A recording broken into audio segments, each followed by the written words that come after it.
So this is the question for today's video और इसमें हमसे कहा जा रहा है कि एक प्रोटॉन है जो कि रेस्ट से एक्सेलरेट हुआ है यूनिफॉर्म इलेक्ट्रिक फील्ड में और उस इलेक्ट्रिक फील्ड का मैग्नीट्यूड हमें गिवन है। अब कुछ टाइम के बाद उस प्रोटॉन की जो स्पीड है वो हमारे पास ये हो चुकी है। हमें पार्ट ए में बताना है कि एक्सेलरेशन कितनी है उस प्रोटॉन की।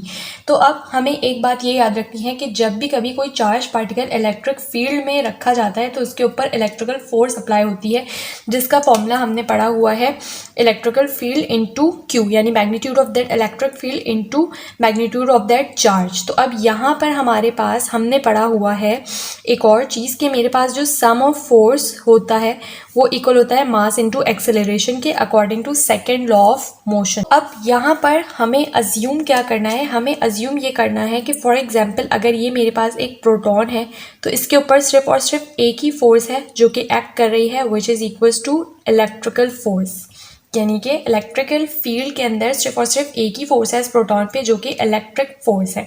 तो अब यहाँ पर ये जो एफ है मेरे पास वो किसके इक्वल हो जाएगा, एफ ई के इक्वल हो जाएगा। सही है। अब ये जो एफ ई है बेसिकली उसके अंदर आप उसकी वैल्यू पुट कर दें, that is E into magnitude of Q is equals to mass into acceleration. अब यहाँ से अगर मुझे एक्सेलरेशन फाइंड आउट करना है तो उसका मैं क्या लिख सकती हूँ, उसकी जगह मैं लिख सकती हूँ E magnitude of Q divided by M. अब यहाँ पर तमाम क्वांटिटीज़ मुझे जो भी इक्वेशन के अंदर हैं वो सब मुझे नोन है। ई मुझे गिवन है 640, तो यहाँ पर मैं लिख देती हूँ 640। क्यू जो है वो मैग्नीट्यूड है प्रोटॉन का, मीन्स कि प्रोटॉन का जो मैग्नीट्यूड है जो उसका चार्ज होता है तो वो हमने पढ़ा हुआ है कितना होता है 1.6 एक्सपोनेंट माइनस 19 होता है।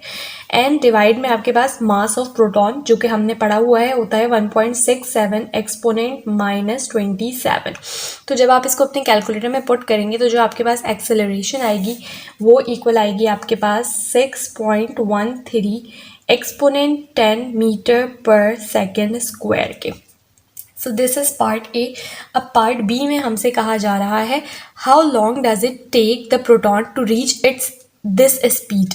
अब यहाँ पर हमसे ये कहा जा रहा है कि प्रोटॉन को कितना टाइम लगेगा इस स्पीड पे पहुँचने के लिए, यानी कि जब आपका प्रोटॉन जो था वो रेस्ट से इस स्पीड पर पहुंचा है तो उस स्पीड तक पहुंचने में उसको कितना टाइम लगा है। तो देखिए पार्ट बी में हमें क्या क्या गिवन है चीज़ें। पार्ट बी में हमें इनिशियल वेलोसिटी गिवन है जो कि है 0 मीटर पर सेकेंड। फाइनल वेलोसिटी हमें गिवन है जो कि है 1.20 एक्सपोनेंट 6 मीटर पर सेकेंड। इसके अलावा एक्सेलरेशन हमने कैलकुलेट करी है अभी अभी और हमसे पूछा जा रहा है कि आप बताएं कि कितना टाइम लगा होगा। तो अब इसको मैं कैसे कैलकुलेट कर सकती हूँ, हमने एक इक्वेशन पढ़ी हुई है जो कि इक्वल है V F equals to V I plus A T, यानी फाइनल वेलोसिटी इक्वल होती है initial velocity plus product of acceleration into time के। तो अगर यहाँ से मुझे टाइम निकालना है तो इक्वेशन क्या बन जाएगी, V F minus V I over A. तमाम क्वांटिटीज़ आपको पता है, वी एफ हमारे पास क्या है 1.20 एक्सपोनेंट 6 माइनस इनिशियल वेलोसिटी मेरे पास 0 है डिवाइडेड बाय एक्सेलरेशन जो कि हमने अभी कैलकुलेट की 6.13 एक्सपोनेंट 10। तो इसको जब आप अपने कैलकुलेटर में पुट करेंगे तो आपके पास जो टाइम आ जाएगा वो आएगा 1.96 एक्सपोनेंट माइनस 5 सेकेंड्स के। ठीक, तो ये हमारा पार्ट बी हो चुका है। अब हमसे पार्ट सी में कहा जा रहा है how far has it moved in that interval, मतलब कितना डिस्टेंस इसने मूव किया है इस पूरे टाइम पीरियड में।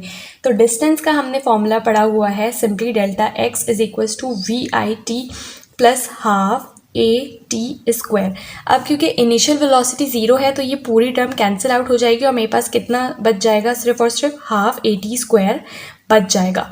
अब यहाँ पे तमाम वैल्यूज़ नोन है। हाफ एक्सेलरेशन हमने पार्ट ए में कैलकुलेट की है 6.13 एक्सपोनेंट 10 और टाइम हमने अभी अभी कैलकुलेट किया है 1.96 एक्सपोनेंट माइनस 5 और इसका स्क्वायर। जब आप इसको कैलकुलेटर में पुट करेंगे तो आपके पास आंसर आएगा अप्रॉक्सीमेटली 11.8 मीटर। ठीक, तो ये हमारे पास पार्ट सी हो चुका है। अब पार्ट डी में हमसे कहा जा रहा है कि आपने बताना है what is the kinetic energy at the later time. Later time से मुराद है कि फाइनल काइनेटिक एनर्जी क्या है। इनिशियली तो काइनेटिक एनर्जी ऑफ कोर्स 0 होगी क्योंकि रेस्ट में था, तो हमसे फाइनल काइनेटिक एनर्जी पूछी जा रही है। तो फाइनल काइनेटिक एनर्जी के लिए जो हमारे पास फॉर्मूला होगा वो इक्वल होगा half mass of proton into final velocity का स्क्वायर। ठीक है। तो हमारे पास तमाम वैल्यूज़ नोन है। हाफ हमें पता है प्रोटॉन का मास किसके इक्वल होता है 1.67 एक्सपोनेंट -27 के। फाइनल वेलोसिटी हमें गिवन है क्वेश्चन में जो कि है 1.20 एक्सपोनेंट 6, उसका स्क्वायर कर लीजिए एंड सिंपली इसको कैलकुलेटर में पुट करेंगे तो आपके पास 1.20 एक्सपोनेंट -15 आंसर आ जाएगा। And because this is energy तो इसका यूनिट होगा जूल।